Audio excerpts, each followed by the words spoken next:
नमस्कार दोस्तों, आध्यात्म चैनल में आप सभी का स्वागत है। दोस्तों, आज मैं भगवत गीता का देवी तथा असुरी स्वभाव का एक श्लोक बताऊंगी, जिसमें असुर और देवी के बारे में बताया है। और इस संसार में कहा गया है कि दो सृजित जो प्राणी होते हैं वो ही देवी और आसुरी होते हैं। इन्हीं के बारे में है, इनके क्या गुण हैं और क्या है इनका मतलब, इसको मैं आज विस्तार से आपको बताऊंगी।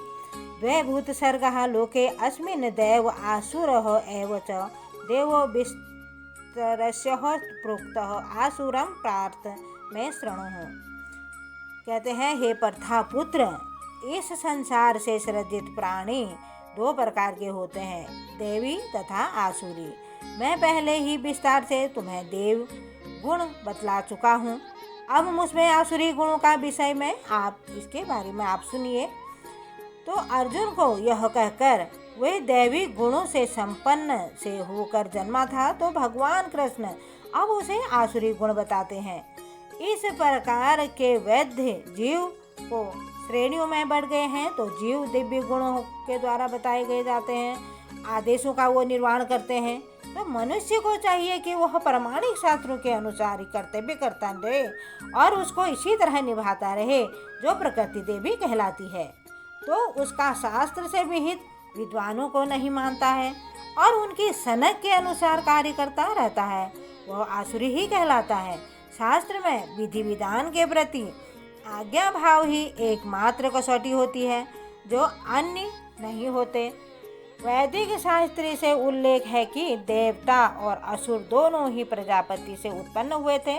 उनमें अंतर इतना ही था कि एक श्रेणी के लोग वैदिक आदेशों को मानते थे और दूसरे नहीं मानते थे। प्रवृत्ति ही च निर्वृत्तम च जना न विदुरासुराः न शौचम नापि चाचारो न सत्यम तेषु विधते। जो आसुरी हैं वे यह नहीं जानते कि वह क्या कर रहे हैं और क्या नहीं कर रहे हैं। उनमें न तो पवित्रता होती है और न उचित उनका आचरण होता है और न वह सत्य पाए जाते हैं और ना ही उनको सत्य बोलने की कोई शक्ति होती है। तो इसमें कहते हैं कि प्रत्येक सभ्य मानव समाज के कुछ आचार संहिता द्वारा कहा गया है कि जिसका प्रारंभ से ही जो पालन करता है, जिसको जो संस्कृति दी जाती है, वह विशेषताओं आय गण और वैदिक सभ्यता से मानते हैं तो अत्यंत सभ्य माने जाते हैं, उनका पालन करते हैं। किंतु जो शास्त्रीय आदेशों को नहीं मानता वे असुर समझे जाते हैं। इसीलिए यहाँ पर कहा गया है कि असुर गण न तो शास्त्रीय नियमों को जानते हैं, न उनमें इनके पालन करने की प्रवृत्ति पाई जाती है। उनमें से अधिकांश इन नियमों को नहीं जानते, जो थोड़े से लोग जानते भी हैं उनमें इनके पालन करने की प्रवृत्ति नहीं होती। उन्हें न तो वैदिक आदेशों का श्रद्धा होती है और न ही उनका अनुसार कार्य करते हैं, न उनमें उनकी इच्छा होती है, न बाहर जाने भीतर की स्वच्छ होते हैं। मनुष्य को चाहिए कि स्नान करे, दंत मंजन करे, बाल बनाए, वस्त्र साफ सुथरे पहने, अपने शरीर को स्वस्थ करे। जहाँ तक आंतरिक स्वच्छता की बात आती है, मनुष्य को चाहिए वह सदैव ईश्वर की प्रवृत्ति नामों का स्मरण करते रहे। वह हरे कृष्णा हरे रामा का स्मरण करते रहे। वह उसका महामंत्र का कीर्तन रहता है।